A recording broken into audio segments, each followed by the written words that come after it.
शुभ सन्ध्या। आज चाहिँ म आलु काउलीको सब्जी बनाउँछु है त।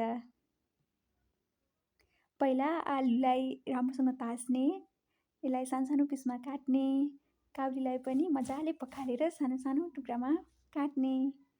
अनि मैले तेल राखेँ, जिरा र मेथी फुराएँ, मसिनो गरी काटेको प्याज राखेँ, त्यसलाई अलिकति रातो हुन्जेलसम्म फ्राई गरेँ। अनि त्यसपछि आलु हालेर एकछिन चलाएँ, फेरि काउली हालेर एकछिन चलाएँ, अनि थोरै टमाटर राखेर फेरि चलाइदिएँ।